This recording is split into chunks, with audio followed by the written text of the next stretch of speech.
Hello, my dear students. I am Parasnath Singh is going to discuss on refraction of light. देखें refraction of light क्या है.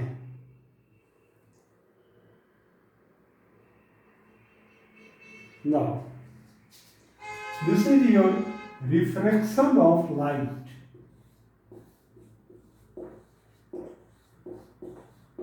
Refraction of light. देखिए refraction of light है कि when light ray travels from one medium to another medium then it either bends towards the normal or it bends away from the normal. This phenomena is called your refraction of light. That is, ये मान लीजिए कि ये मेरा glass है, ये है glass आपका, this is the glass medium, glass, और ये आपका है एयर मान लेते हैं हम. अब कोई भी इंसिडेंट रे है, यह रे यहां पर इंसिडेंट करता है and making angle here I with the normal. This is called your angle of incidence and this is called the angle of refraction. This R is called angle of refraction. This ray is called your incident ray. देखें यहाँ, this is your incident ray. This ray is called your refracted ray. Refracted ray. देखें, this angle is called and this n dash is called the normal at the point O. यह एक glass slab है, इस पर हमने एक normal draw कर दिया, दैट इज n डैश. ये मेरा है, ये AO है इंसिडेंट रे और OB इज योर रिफ्रैक्टेड रे. The angle made by the incident ray with the normal is called the angle of incidence and the angle made by the refracted ray with the normal is called the angle of refraction. Clear? तो हम देखते हैं कि जब light रे एक medium से दूसरे मीडियम में प्रवेश करता है तो अगर यह मीडियम डेंसर मीडियम है, इसकी एयर की अपेक्षा ग्लास क्या है, ऑप्टिकली डेंसर मीडियम है. क्लियर? तो डेंसर मीडियम में जब ये प्रवेश करता है लाइट रे तो यह नॉर्मल की ओर मुड़ जाता है, नहीं तो लाइट रे को बिल्कुल ऐसे जाना चाहिए था, ऐसे, लेकिन ये इतना एंगल से डेविएट कर गया. This angle is called your angle of deviation, delta. कोई दिक्कत नहीं है. नेक्स्ट देखें, when light passes from denser medium to rare medium, तब क्या होगा, ये हमारा है ग्लास और ये है एयर. अब देखिए जब लाइट पास करता है glass to rare, then this is your angle of incidence. अब इस रे को ही हम लोग कहेंगे इंसिडेंट रे.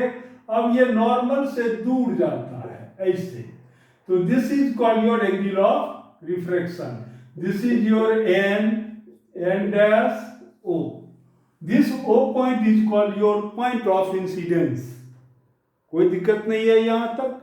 नेक्स्ट देखें, अगर मान लीजिए कि लाइट रे अगर नॉर्मली इंसिडेंट करता है, जैसे यहीं पर ये लाइट रे यहां पर जस्ट ऐसे ये इंसिडेंट किया है ऐसे, तो अब ये जस्ट ऐसे ही पास कर जाएगा, यानी एंगल ऑफ इंसिडेंस यहां पर क्या हो गया, यहां एंगल ऑफ इंसिडेंस हो गया 0, तो एंगल ऑफ रिफ्रैक्शन भी हो गया है यहां 0.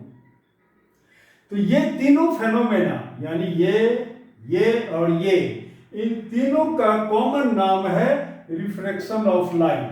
That is when light passes from one medium to another medium is called your refraction of light. कोई दिक्कत नहीं है. अब ये तो मेरा स्पेशल केस है कि जब ऑब्लिक इंसिडेंस होगा, यानी आई अगर 0 नहीं हो, तब क्या होगा, तो when light passes from rare medium to denser medium, then it bends towards the normal. When light passes from denser medium, too rare medium, then it bends away from the normal. तो यहाँ पर आप क्या देखते हैं? This is the figure number A, this is the figure number B, this is the figure number C. तो for figure A देखें, for figure A में हम क्या देखते हैं कि angle I is greater than angle R. For figure B angle I equal to क्या है? Angle R. And for figure C क्या है कि ये है angle I is less than angle R. यानी ये तीनों का कॉमन नेम है रिफ्रैक्शन ऑफ लाइट. यानी रिफ्रैक्शन ऑफ लाइट में ये तीन में से कोई भी फेनोमेना हो सकता है. This is called refraction of light. कोई दिक्कत नहीं है. अब देखें तो अब कुछ रिफ्रैक्शन ऑफ लाइट के दो रूल हैं, दो नियम हैं. That is called laws of refraction. Laws of refraction वो क्या करता है वो देखें. What is laws of refraction? First कहता है कि यह इंसिडेंट रे, ये मान लीजिए ये इसे है, ये लाइट रे इसे आया, ये मान लीजिए ये ग्लास है आपका, दिस इज ग्लास या वाटर कुछ भी मान लें. This is your normal, this is the angle of incidence I, this is your angle of, this is the angle of refraction R. तो this is your O point, this is A point, this is B point. This is called incident ray, refracted रे, and this N dash is called your normal. कोई दिक्कत नहीं है. और first law में क्या कहता है? यानी laws of refraction. Laws of refraction देखें ये क्या कहता है. लॉज ऑफ रिफ्रैक्शन ये कहता है, फर्स्ट लॉ है कि इंसिडेंट रे, इंसिडेंट रे, यह रे normal, normal at the point of incidence. हम थोड़ा शॉर्ट में लिख रहे हैं. Normal at the point of incidence and refracted रे, एंड रिफ्रैक्टेड रे all lie in same plane, in same plane. कहने का मतलब कि ये, और यानी ये पूरा फिगर मेरा है इस बोर्ड के प्लेन में. यानी लाइट रे ऐसे आया है इस पॉइंट पर तो इसी प्लेन में पास करेगा. ऐसा कभी नहीं होगा कि लाइट रे यहां पर आया इस प्लेन में और ये रिफ्रैक्ट कर जाए फिर इधर की ओर. ऐसा नहीं होगा. दोनों तीनों रहेगा एक ही प्लेन में. कोई दिक्कत नहीं है. एंड सेकेंड लॉ क्या कहता है? Second law is called your Snell's law. Snell's law ये क्या कहता है? स्नेल्स लॉ ये कहता है कि ratio of the sine of angle of incidence, that is sine I divided by angle of refraction, sine of the angle of refraction, sine R equal to क्या होगा? तो ये मीडियम मान लीजिए कि एयर है, तो इसको ऐसे लिखेंगे A air W. This is the, ये W कहें या ग्लास कहें आप, ये तो हम ग्लास दिखाए हैं. This is a constant quantity and this is called refractive index. Refractive index, refractive index of glass with respect to air. ये देखें, इसको हम ऐसे ही करके लिखते हैं. This is a constant quantity है, ये कांस्टेंट क्वांटिटी है and its value depends upon the nature of the medium. यानी इस मीडियम का इस मीडियम के सापेक्ष कहें या विथ रिस्पेक्ट टू कहें कि कितना इसका ये वैल्यू है. कोई दिक्कत नहीं है. लेकिन this formula is only for when I does not equal to 0 and R does not equal to 0. अगर I अगर 0 है, माने I अगर 0 है तो R भी होगा 0, तब यह फॉर्मूला वैलिड नहीं है. ये बात याद रखें। इसलिए कहीं भी आपको टीचर पूछते हैं कि डिफाइन रिफ्रैक्टिव इंडेक्स, तो आप कभी भी ऐसे डिफाइन नहीं कर दें कि sine I by sine are equal to refractive index mu. इसमें एक कंडीशन है, कंडीशन ये है कि when I does not equal to 0, यानी नॉट फॉर नॉर्मल इंसिडेंस। अगर नॉर्मल इंसिडेंस होता है, जस्ट ऐसे इंसिडेंट करता है, तब तो ये आर ही 0 हो जाएगा, तो फिर म्यू का वैल्यू निकलेगा कैसे आपको? तब तो म्यू ही 0 हो जाएगा। Approximately this I sine 0 equal to 0, sine R 0 equal to 0, means 0/0, this is undefined. तो ये एक्सेप्शन है कि आई 0 नहीं हो, यानी नॉर्मल इंसिडेंस नहीं हो। अब देखें कॉजेज ऑफ रिफ्रैक्शन क्या है। What is the cause of refraction? Now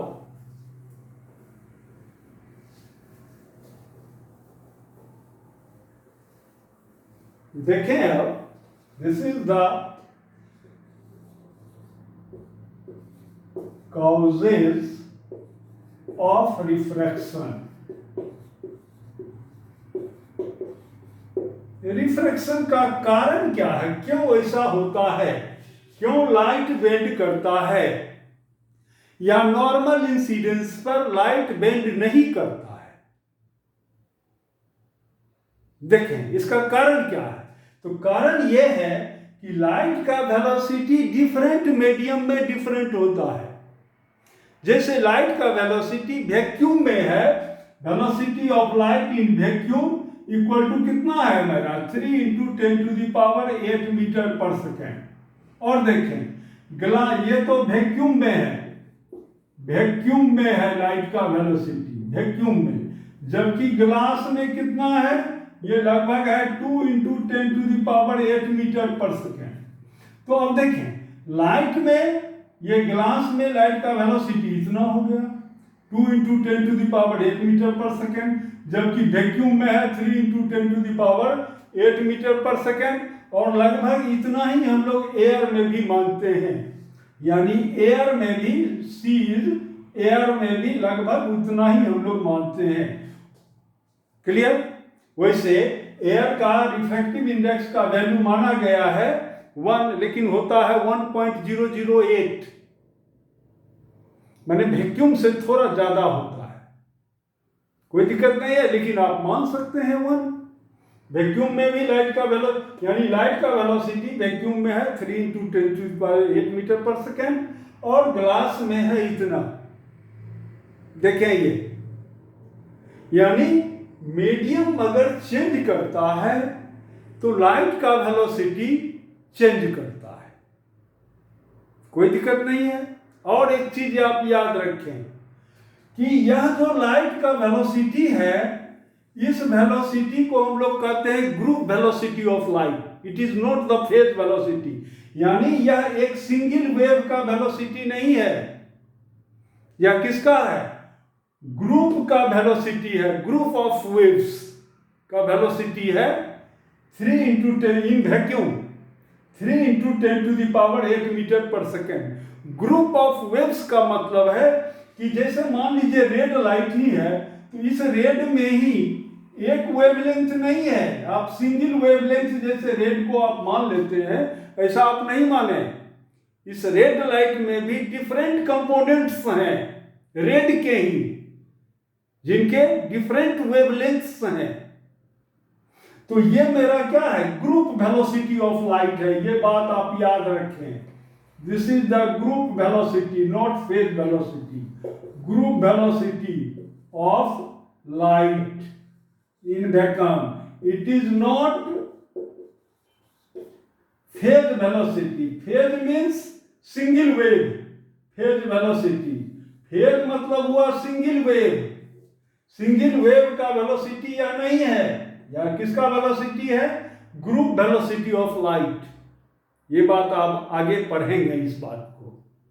मैं अभी भी आपको बता दे रहा हूं। This is called the group velocity of the light. अब देखिए, तो कॉजेज ऑफ रिफ्रैक्शन में ये कहता है कि लाइट का जो वेलोसिटी है वह डिफरेंट मीडियम में डिफरेंट होता है, यानी बिल्कुल एक समान नहीं है लाइट का वेलोसिटी। तो अब स्नेल ने क्या किया कि उसने दिखाया कि लाइट का वेलोसिटी, इसका मतलब है कि refractive index of the medium this equal to C upon V. This is the actual definition of refractive index of the medium. This mu equal to C upon mu. This is also called your absolute refractive index. Refractive index. ये क्या है? Where C is the velocity of light. Velocity of light in vacuum divided by velocity of light in medium. Velocity of light in medium. देखेंगे mu equal to C upon V। Actually definition आपको यह देना है जब भी कहीं पूछा जाता है कि what is refractive index, define refractive index और एब्सोल्यूट रिफ्रैक्टिव इंडेक्स, तो आप क्या कहेंगे? This is the ratio of the velocity of light in vacuum to the velocity of light in medium.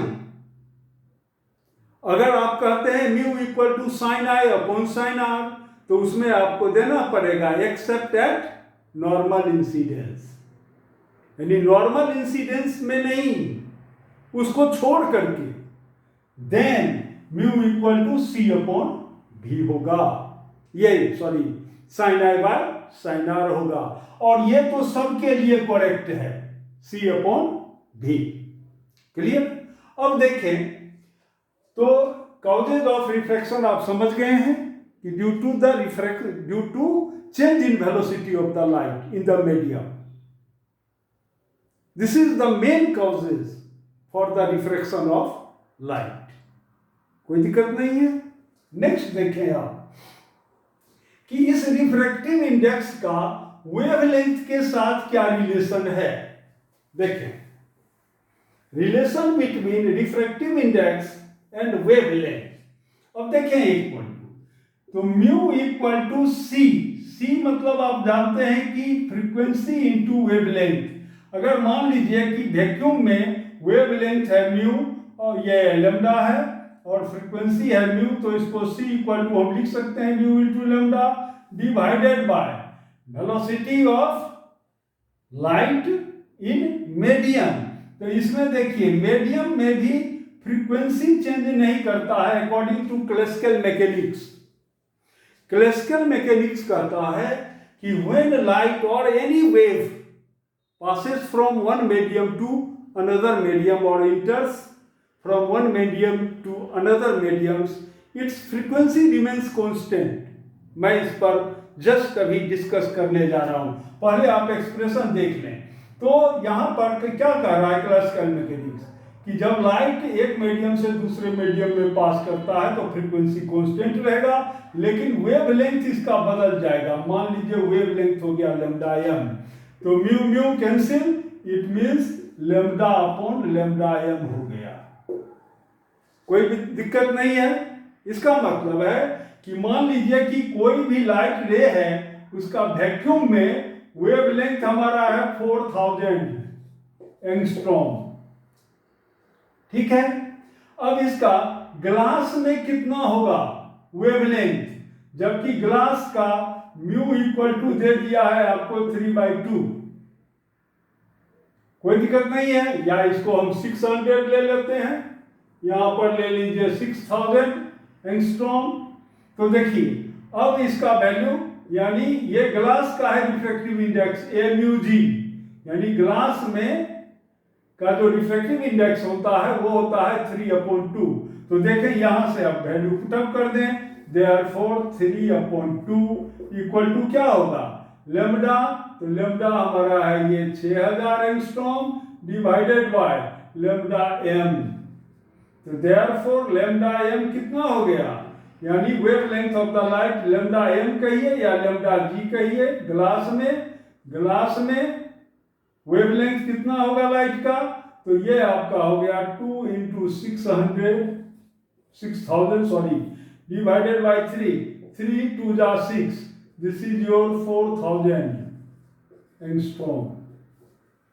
This is the answer, यानी glass में light का जो wavelength होगा, क्लियर, वह कितना होगा 4000 एंगस्ट्रॉम, यानी घट गया, लेकिन frequency remains constant according to classical mechanics. Quantum mechanics नहीं कहता है, क्वांटम मैकेनिक्स कहता है चेंज होता है फ्रीक्वेंसी भी।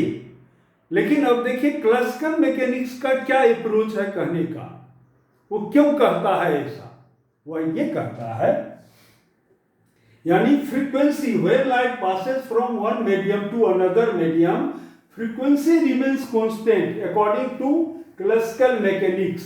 अब देखिए वो क्या कहता है, तो अकॉर्डिंग टू क्लासिकल मैकेनिक्स कहता है कि कोई भी लाइट इज द वेव, और लाइट में क्या है, इलेक्ट्रिक फील्ड है, मैग्नेटिक फील्ड है। अब ये कहता है लाइट का कि कोई भी लाइट जब एक मीडियम से दूसरे मीडियम में ये पास करता है, ये मेरा दूसरा मीडियम है, तो इसका जो आयोन्स हैं, ये यह आयोन्स भी अपने आप में वाइब्रेट कर रहा है। ये यहाँ पर वाइब्रेट कर रहा है अपने लेटिस पर, इस तरह से ये वाइब्रेट कर रहा है। अब इसका जो इलेक्ट्रिक फील्ड है उसका फ्रीक्वेंसी मान लीजिए, इसका इलेक्ट्रिक फील्ड का फ्रीक्वेंसी है एफ या म्यू, कुछ मान लेते हैं, इसका फ्रीक्वेंसी है म्यू, यानी म्यू इक्वल टू हम मान लेते हैं कुछ भी वैल्यू मान लीजिए, या म्यू ही रहने दीजिए, म्यू है, और इसका फ्रीक्वेंसी है म्यू डैश, इसका अपना नेचुरल फ्रीक्वेंसी इस आयोन का क्या है, म्यू डैश है, क्लियर। अब ये कहता है कि जब ये लाइट रे इस पर इंसिडेंट करता है, इस आयोन्स पर, तो इसका जो इलेक्ट्रिक फील्ड है, और इस चार्ज को हम लोग कहते हैं बाउंड चार्जेज।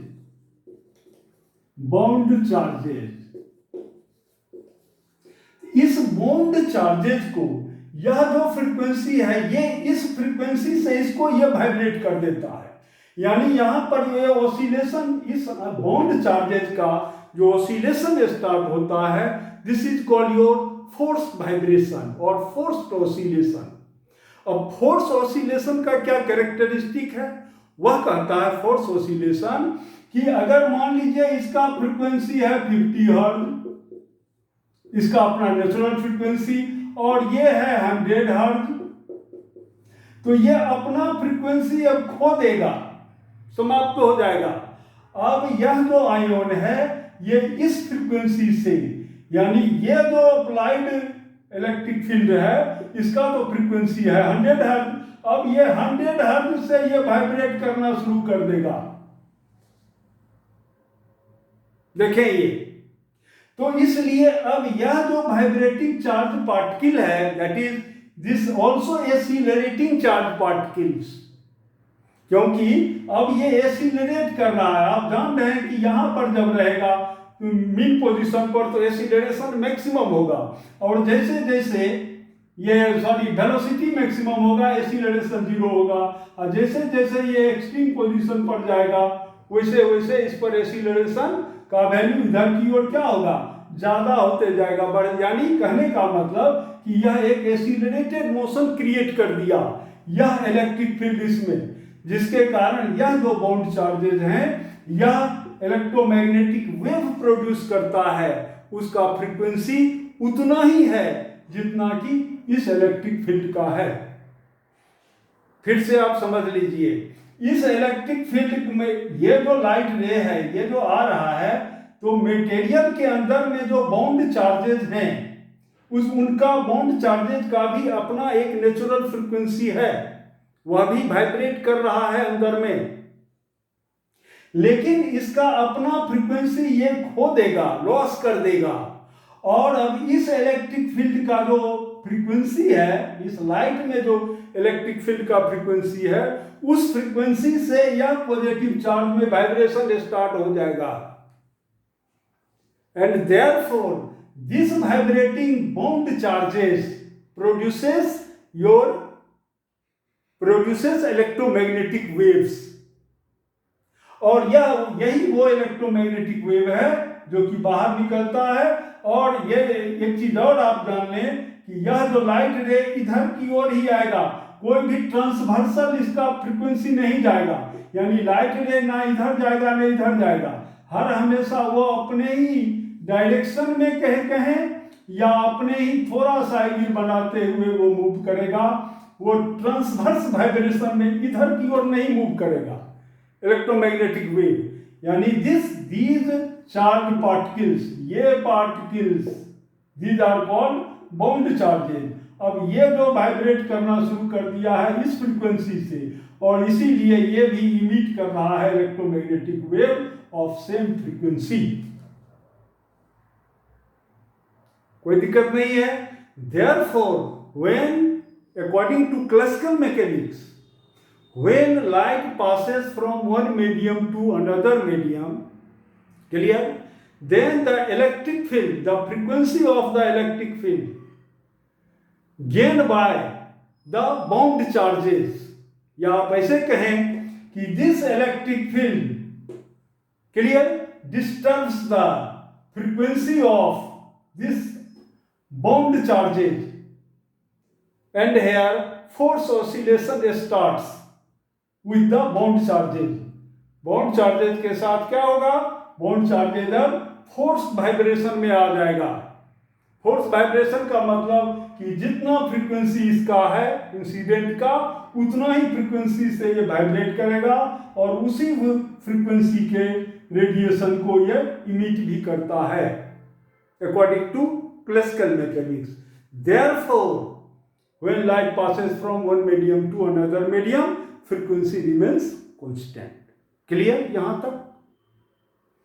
नेक्स्ट देखें, तो ये था हमारा फ्रीक्वेंसी कंसेप्ट कि फ्रीक्वेंसी क्यों नहीं चेंज करता है। तो फ्रीक्वेंसी चेंज इसलिए नहीं करता है कि वहां पर इंसिडेंट रे यानी लाइट रे का जो इलेक्ट्रिक फील्ड है उसका जो फ्रीक्वेंसी है, उसी फ्रीक्वेंसी से bound charges of the medium vibrate करता है, और इसीलिए वह vibrating bound charges produces electromagnetic waves of the same frequency. Clear? Next देखें आप। अब नेक्स्ट हमारा है, देखें प्रिंसिपल ऑफ रिवर्सिबिलिटी। ये क्या करता है?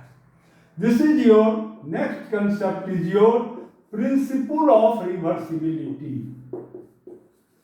Principle of reversibility.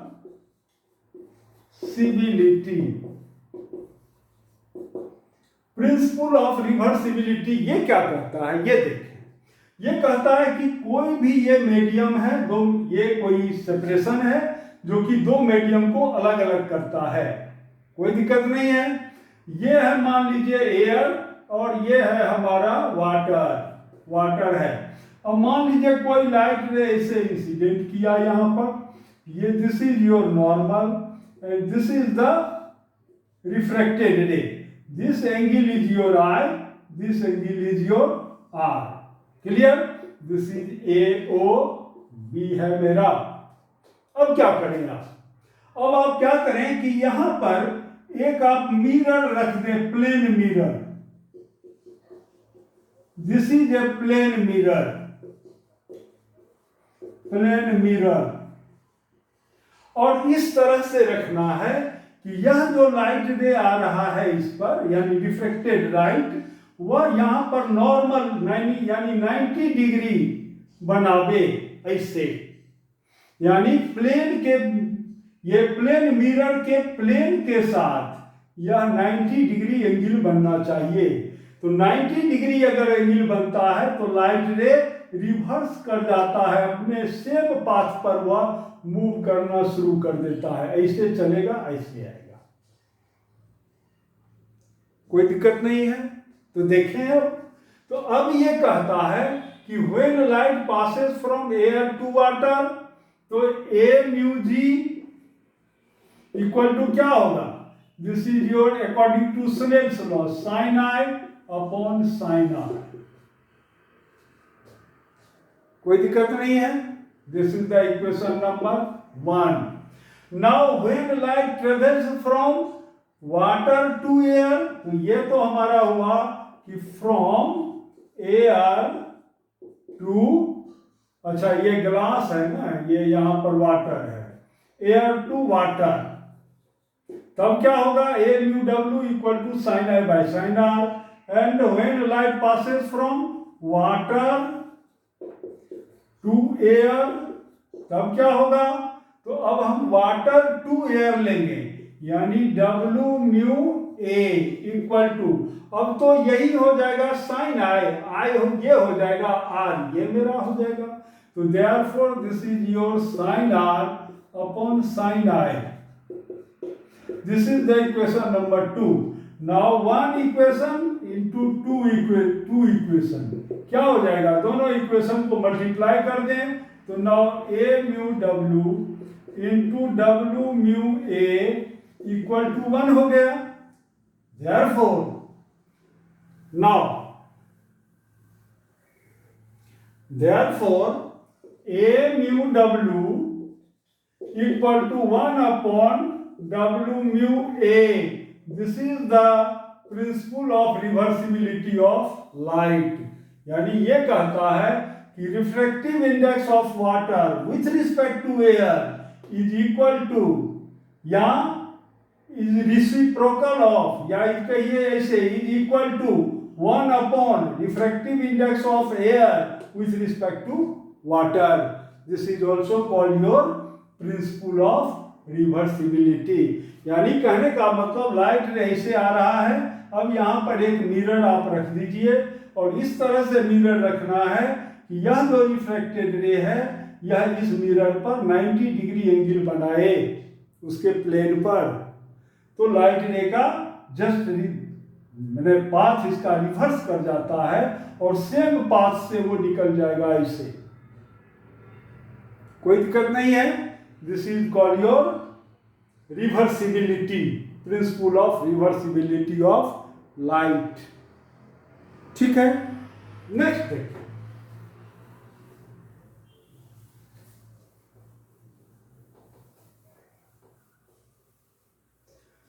नाउ थोड़ा सा स्नेल्स लॉ और समझें। देखिए स्नेल्स लॉ क्या कहता है। According to Snell's law, according to Snell's law, Snell ने क्या कहा, स्नेल ने कहा कि अगर दो मीडियम है, मान लीजिए ये लाइट रे इससे आ रहा है और ये इसे, ये है एंगल ऑफ इंसिडेंस आर और ये मेरा है एंगल ऑफ रिफ्लेक्शन आर, ऐसे इस मीडियम का रिफ्रैक्टिव इंडेक्स हो μ1, इसका इस मीडियम का रिफ्रैक्टिव इंडेक्स हो μ2।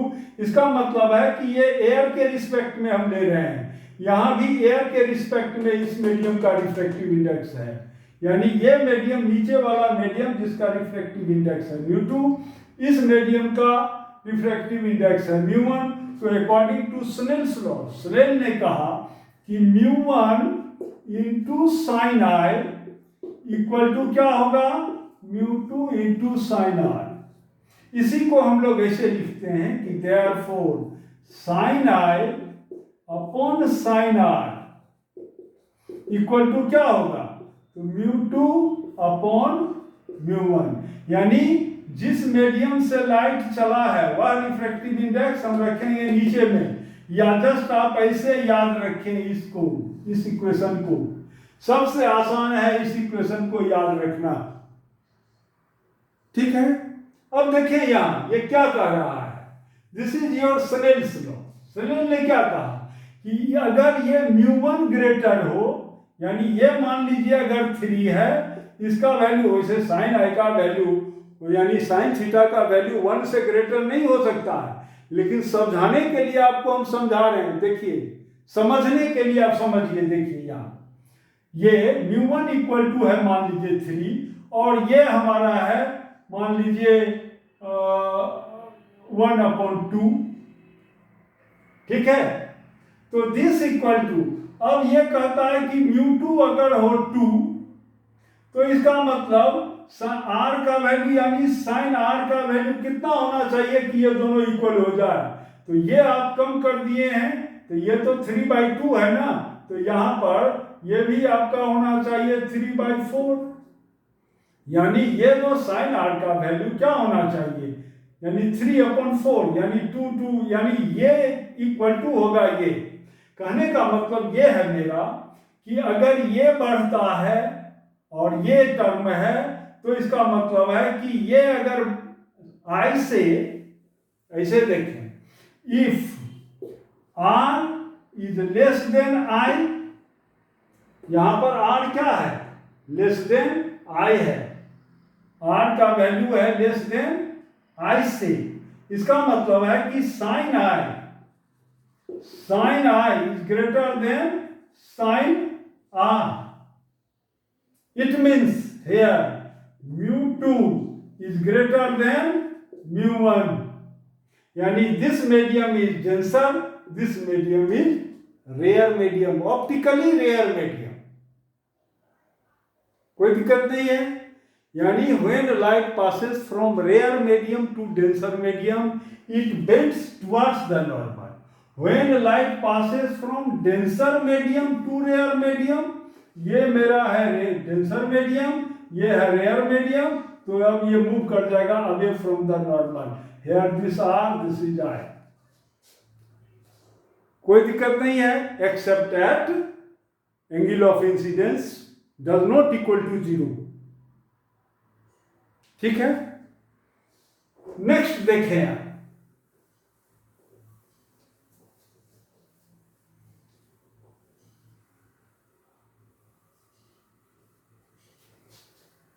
now refraction through different mediums, ये देखें, रिफ्रैक्शन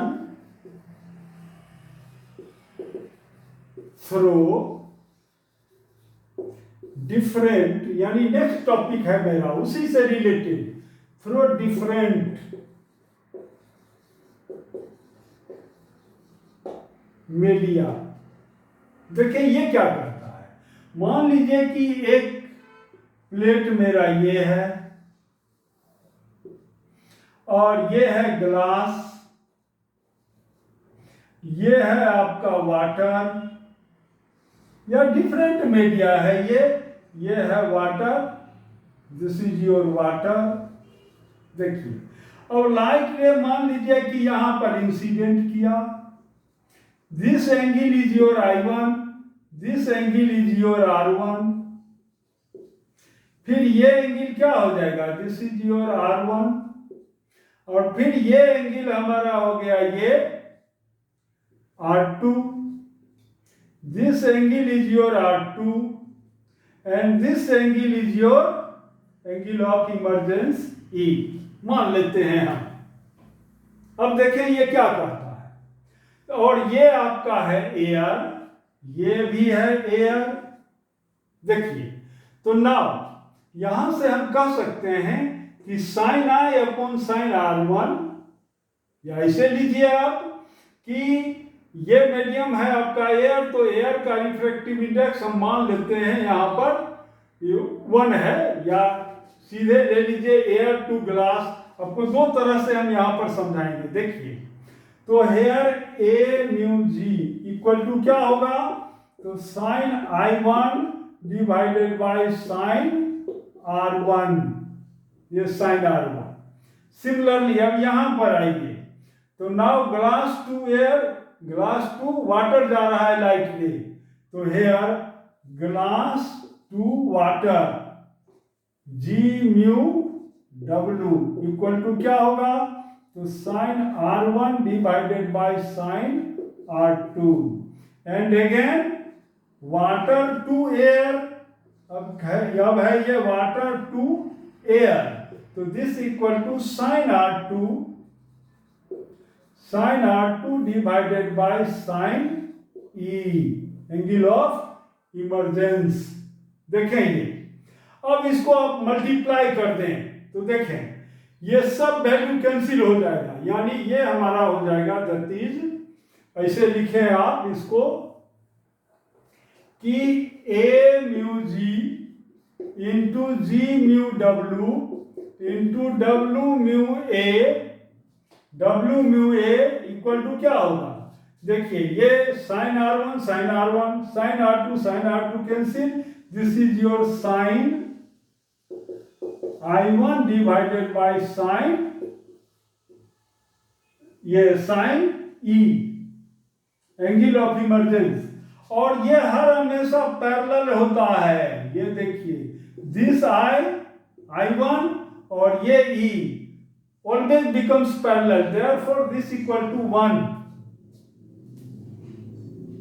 कोई दिक्कत नहीं है, ये हर हमेशा क्या होगा, पैरेलल हो जाएगा। इस लाइट रे के पैरेलल जब एयर से चला है, एयर में ही निकल रहा है, तो यह लाइट रे हर हमेशा हो जाएगा इसके पैरेलल।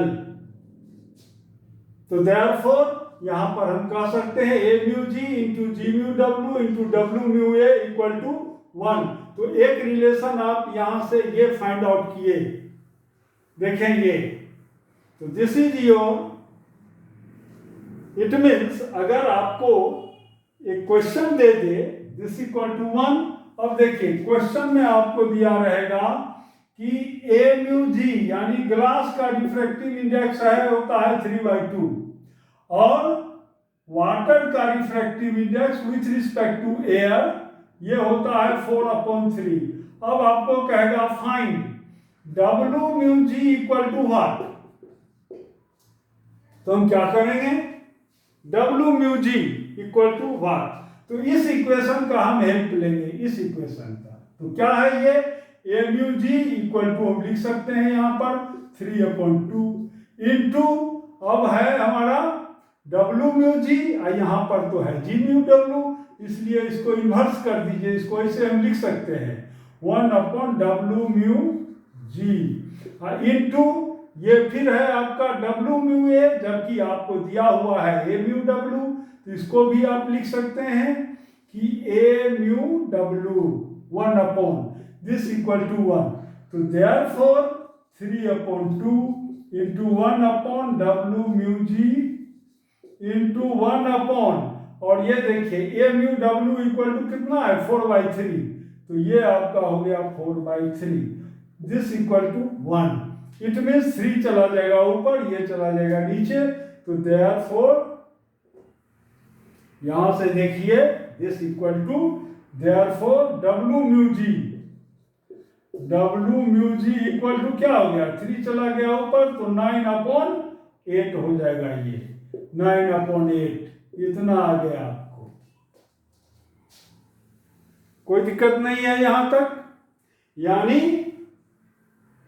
अगर लाइट रे इंसिडेंट का जो इमरजेंट रे है वह अगर हर हमेशा पैरेलल होता है, तो इसका मतलब है कि जस्ट आप सिर्फ 2 मीडियम को आप कंसीडर करेंगे, फर्स्ट मीडियम और लास्ट मीडियम।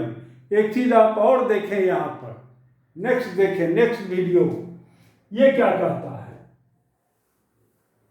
देखेंगे रिफ्रैक्शन थ्रू डिफरेंट मीडियम में ही हम लोग चल रहे हैं अभी।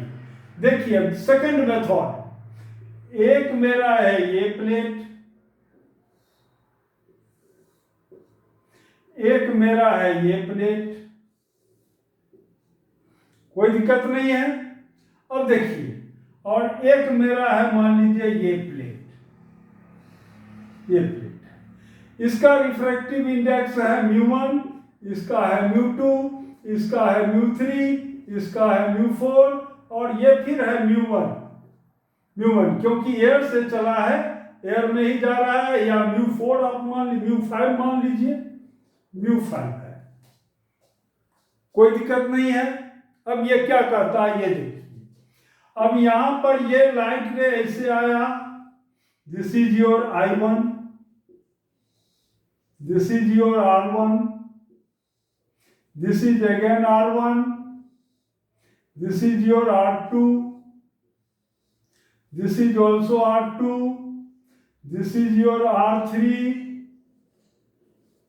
and this is your also R3, this is your R4, ये हमारा हो गया R4 या I4 कुछ भी ले लीजिए आप, क्योंकि ये बाहर में निकल रहा है। दिस इज ले लेते हैं हम I4। देखिए कोई दिक्कत नहीं है। तो now μ1 into according to Snell's law, देखिए स्नेल्स लॉ कहाँ कहाँ अप्लाई करेंगे, A B C and D point पर। तो अप्लाइंग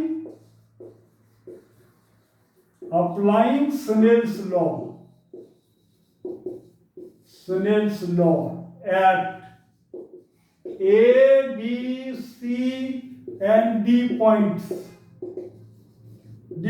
पर अप्लाई करें तो यहां देखें क्या होगा। तो μ1 into sign I1 equal to क्या होगा, ये μ2 इंटू साइन R1। फिर B पॉइंट के लिए ले लीजिए, तो देखिए तो B पॉइंट के लिए हम लेंगे तो μ2, यानी ये सेम चीज हम लिख सकते हैं μ2 sign R1 equal to μ3 sign R2। यहां पर देखिए इस पॉइंट के लिए हम एक पॉइंट A पॉइंट के लिए है, ये A पॉइंट, अब ये B पॉइंट के लिए हम ले रहे हैं। तो B पॉइंट के लिए μ2 sign R1 equal to μ3 sign R2। अब चलिए C पॉइंट के लिए देखिए, तो C पॉइंट के लिए देखिए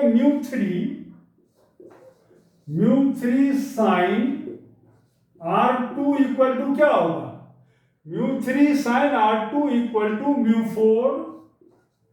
μ4 साइन, ये है आपका C पॉइंट के लिए, ये है A B, ये है C पॉइंट। तो देखिए यहाँ μ2 R3, ये हो गया C पॉइंट के लिए। और फिर यहां के लिए देखिए तो नाउ μ3, यहां के लिए देखें आप, ये आपका हो गया इतना, यानी R2, और फिर देखें ये μ4 होगा ये D पॉइंट के लिए, यानी μ4 साइन R3 इक्वल टू क्या होगा, μ5 साइन I4। इतना कोई दिक्कत नहीं है। इसका मतलब है कि देखिए this equal to this equal to this equal to this, इसका मतलब है कि दिस इक्वल टू दिस।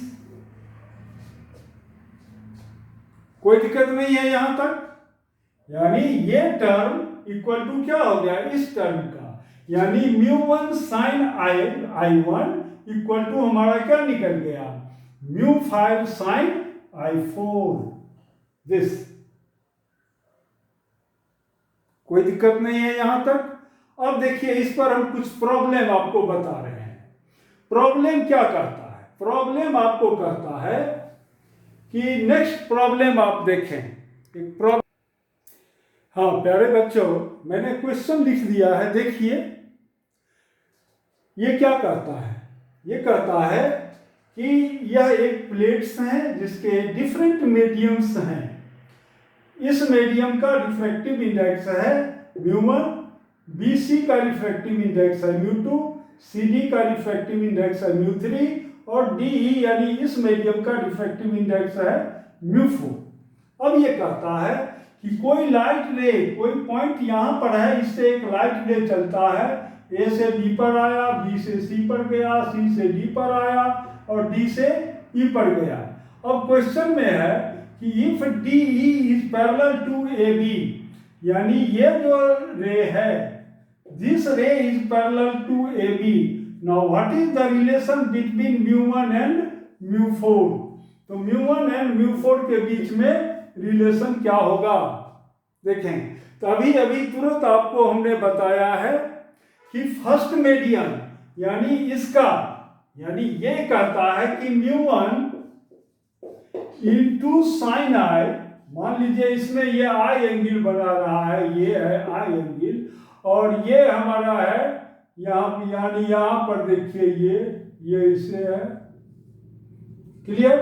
तो यहाँ पर यानी इस सरफेस पर अगर एंगल ऑफ इंसिडेंस यहाँ पर है I1, यहाँ पर मान लीजिए कुछ भी है, ये भी आपका I ही होगा। क्यों? क्योंकि DE and AB are parallel है। तो यह रे और ये रे दोनों पैरेलल है, इसका मतलब कि दोनों एंगल क्या होगा, इंसिडेंट एंगल फर्स्ट मीडियम का और लास्ट मीडियम का इमर्जेंट एंगल, दोनों इसका मतलब सेम है। तो therefore this equal to μ4 into sin I cancel, therefore μ1 equal to क्या होगा, μ2 आंसर। देखिए ये सॉरी μ4 होगा आंसर। देखें ये, यानी इस मीडियम का रिफ्रैक्टिव इंडेक्स इक्वल टू है इस मीडियम का रिफ्रैक्टिव इंडेक्स। कोई दिक्कत नहीं है यहां तक।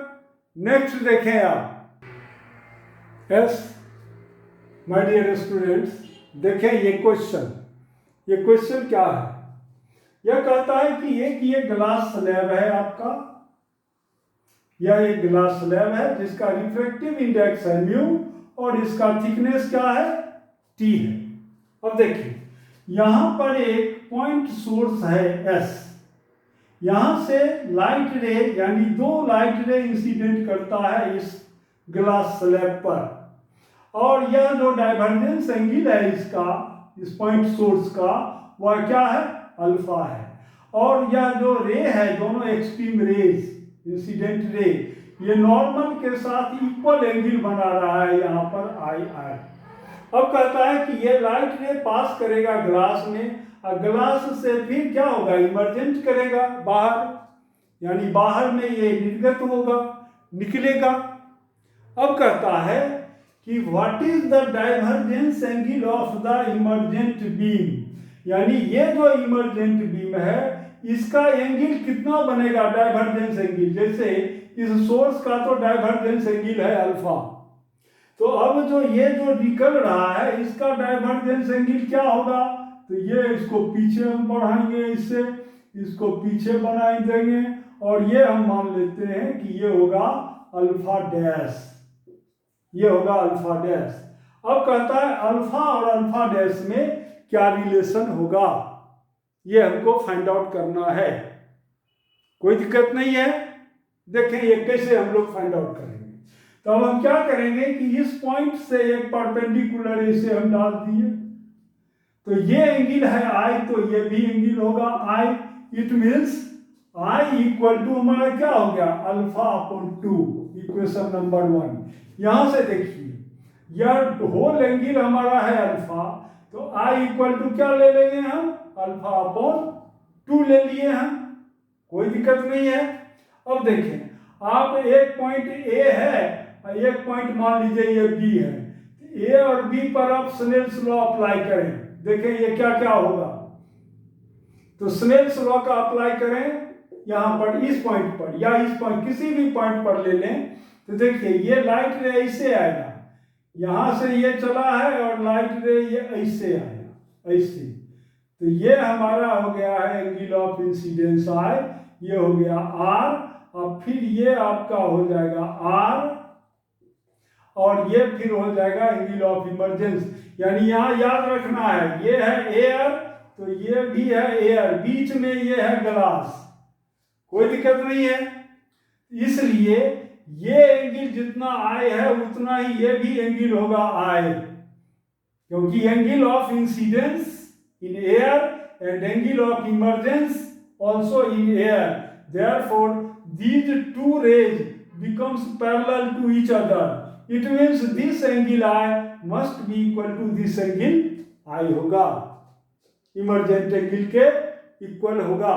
तो चलिए अब आप इस मान लीजिए ये पॉइंट हमारा ए है, ये है बी, ये है सी, ये है डी। किसी भी पॉइंट पर, ए पर या बी पर या सी पर या डी पर आप स्नेल्स लॉ अप्लाई करें, देखें क्या होगा। तो एट सी पॉइंट पर स्नेल्स लॉ अप्लाई करें तो ये है एयर, तो एयर का रिफ्रैक्टिव इंडेक्स होता है 1, तो 1 into sine i, 1 into sine I equal to क्या होगा इस मीडियम का रिफ्रैक्टिव इंडेक्स, तो म्यू इंटू साइन आई। देखिए इक्वेशन नंबर हमारा 1 हो गया सी पॉइंट के लिए। For point C, for point D देखिए, तो फॉर पॉइंट डी में हम क्या लिखेंगे, mu into sine r, mu into sine are equal to फिर इस मीडियम का तो 1 इंटू साइन आई। देखिए ये इसका मतलब क्या हो गया, इसका मतलब ये हो गया कि ये आई और ये आर, देखिए ये, तो ये मान लीजिए अगर हो आई डैश, हम मान लेते हैं यहां पर आई डैश, इसको यहां पर हम मान लिए हैं साइन आई डैश, कोई दिक्कत नहीं है, तो साइन आई डैश मान लीजिए, तो this is the equation number 1। ये है हमारा डी पॉइंट के लिए लिए, this is the equation number 2। Now from equation 1 and equation 2 हम क्या कहेंगे कि sine I equal to sine i dash, यानी साइन आई इक्वल टू क्या है sine i dash, it means I equal to i dash, it means i dash equal to also your alpha upon 2। It means ये हमारा हो गया है I dash, ये angle या इसी एंगल को लीजिए आप, यानी ये हमारा हो गया आई डैश, ये भी या यही एंगल आई डैश लीजिए, ये एंगल हमारा हो गया है आई डैश ऐसे, ये देखिए ये ऐसे है, तो ये भी तो आई डैश ही हुआ, यानी ये उतना ही एंगल आपका आ गया, ये एंगल, ये एंगल, कोई दिक्कत नहीं है। Therefore this angle alpha dash equal to alpha, therefore this alpha dash, therefore alpha dash equal to alpha, same angle होगा, ये angle equal to this angle. Clear, कोई दिक्कत नहीं है। Yes my dear students, next question आप देखें। Next question हमारा है कि यह एक फर्स्ट रीजन है, ये सेकंड है, ये थर्ड है, ये फोर्थ रीजन है। फर्स्ट रीजन का रिफ्रैक्टिव इंडेक्स है म्यू नॉट, सेकेंड रीजन का रिफ्रैक्टिव इंडेक्स है mu naught by 2, third region का रिफ्रैक्टिव इंडेक्स है म्यू नॉट बाई 6 और फोर्थ रीजन का रिफ्रैक्टिव इंडेक्स है म्यू नॉट बाई 8। अब देखें ये फर्स्ट रीजन का जो लास्ट जो ये टर्मिनल पॉइंट है, ये है 0 मीटर पर, ये है 0.2 मीटर पर, यह है 0.6 मीटर पर और ये मीटर में है, और ये बाउंड्रीज हैं सभी रीजन का अलग अलग, कोई दिक्कत नहीं है। अब देखें, अब ये कहता है कि कोई लाइट रे ऐसे करके पास कर रहा है जो कि फर्स्ट रीजन में एंगल ऑफ इंसिडेंस बना रहा है थीटा। अब देखिए क्वेश्चन क्या कहता है, what is the value of theta for which the ray of light just misses entering the region 4।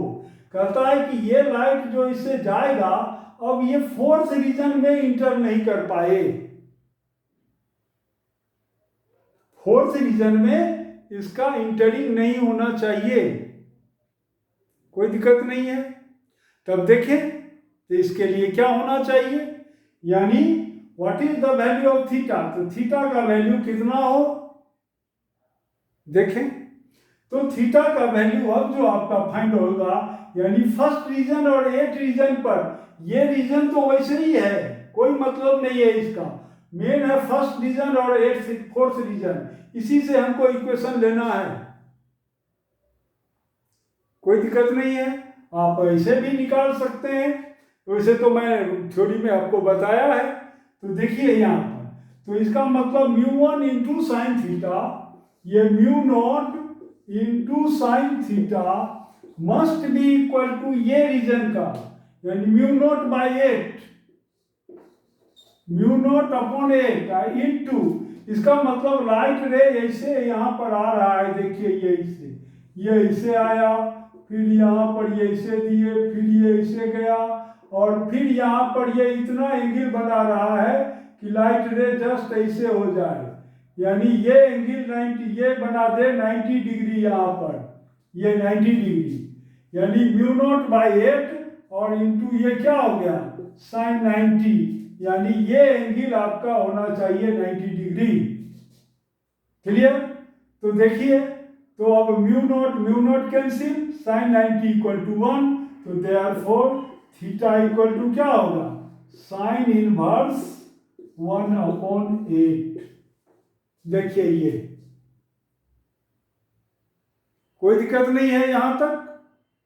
तो इस तरह से आप, यानी नेक्स्ट वीडियो मेरा रिफ्लेक्शन ऑफ लाइट पर ही आएगा, और वो अब होगा आपको क्रिटिकल एंगल और रियल डिस्टेंस अपॉन ये mu equal to real depth by apparent depth, और critical angle and total internal reflection. अब मैं नेक्स्ट वीडियो वह बनाऊंगा। अभी तक अब मैं बहुत आसान क्वेश्चन निकाल करके और सॉल्व करके आपको बताया है, इसको आप सॉल्व करें। और रिफ्लेक्शन ऑफ लाइट पढ़ाने के बाद मैं एक लंबा एक और न्यूमेरिकल का वीडियो बनाऊंगा, वह आपको और ज़्यादा हेल्प करेगा। Thank you very much for watching the video. Thank you. अगर वीडियो पसंद आता है तो ज़रूर लाइक करें, सब्सक्राइब करें। Thank you very much.